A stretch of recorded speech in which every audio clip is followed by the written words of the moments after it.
Welcome everyone to the Moisky News for June the 19th, 2020. Before we start, there's a political recap stream here tonight at 9:30pm GMT. If you are at all interested in listening to myself and Trups LP do a weekly roundup of what has been going on in the world, by all means swing by. We'd greatly appreciate it. Today I want to talk about Dominic Raab, who essentially, because of his position as Foreign Secretary, is the second most powerful politician in the country. He may as well be the party's deputy leader because he did step in when Boris was stricken with the sickness. Well, he's come under a little bit of fire recently after appearing on talk radio where he said some things that kind of got people a bit, upset.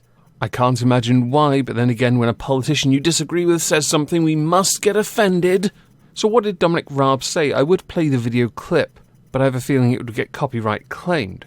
So instead I'm going to say this. He was asked about taking a knee and Black Lives Matter, to which he replied, I understand the sense of frustration and restlessness, which is driving the Black Lives Matter movement.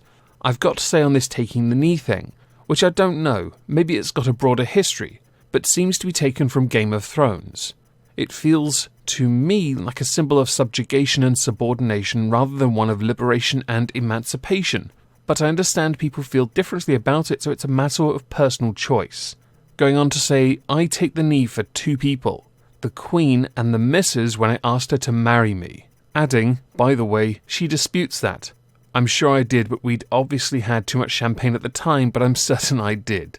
People are understandably a bit cross about this because a white man said he wouldn't take the knee. How dare he? He has since tweeted out an additional comment with regards to all the criticism he's gotten since. To say, to be clear, I have full respect for the Black Lives Matter movement and the issues driving them.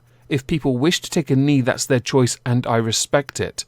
We all need to come together to tackle any discrimination and social injustice. Give it time, I'm sure he'll be peer pressured into taking a knee for a photo opportunity like Keir Starmer did, because that looks so damn good on an aspiring leader of a country, for someone to then take a knee in front of those that they expect to govern. I get it, we serve you, but really you don't. David Lammy, along with Diane Abbott, believe that the comments are insulting and embarrassing, along with the acting Liberal Democrat leader Ed Davey demanding that Dominic Raab apologise. Lol, not gonna happen. I think we all know that. But this all leads handily on to the levels of criticism, because there's always going to be criticism of anything any politician says ever. Granted, most of it's always out of context and has no connection to what they've actually tweeted about. Take anything Trump tweets about and look at the comments. Half of it has nothing to do with what he said. It's just, I hate you 'cause you're a dick. And I'm going to insert a random non sequitur here because reasons.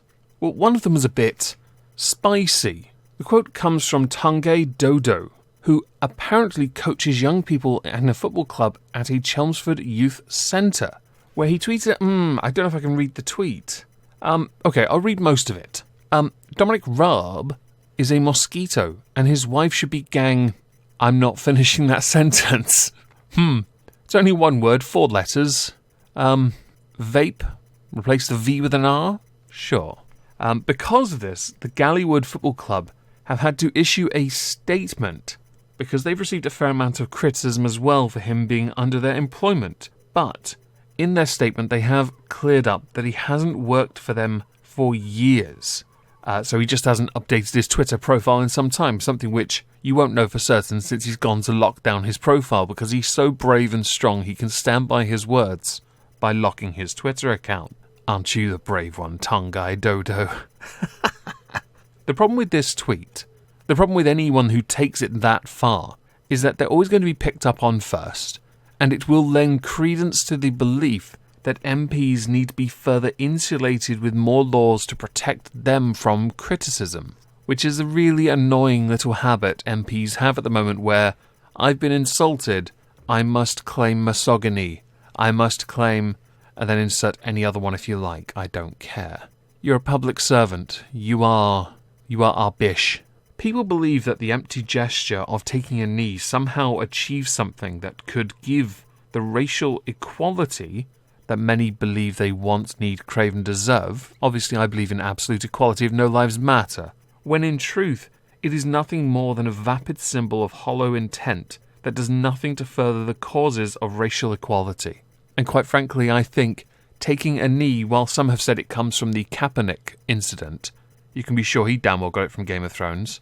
To me, it is subjugation. It is not empowering anyone. It feels more like somebody saying, I'm sorry that white people before me have been racist, or that we have a system that is apparently racist, where you can't prove any of it's racist, you just use buzzwords to say it is.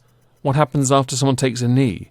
Because we've already got many people saying this doesn't solve anything, that they themselves are from black and minority ethnic communities saying, doesn't matter, I'm still not going to trust or believe you.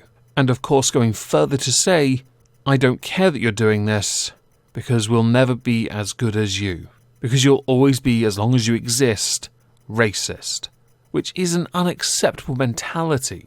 It's frustrating for those who want equality to constantly see people act the victim, and when presented with solutions, even something as empty as the knee, say, nah, fam, nah, not until you're all gone. Because they're looking to be victim and not looking to solve a problem. I think this is where the problem is. Some just want to resolve it to move on, and others don't.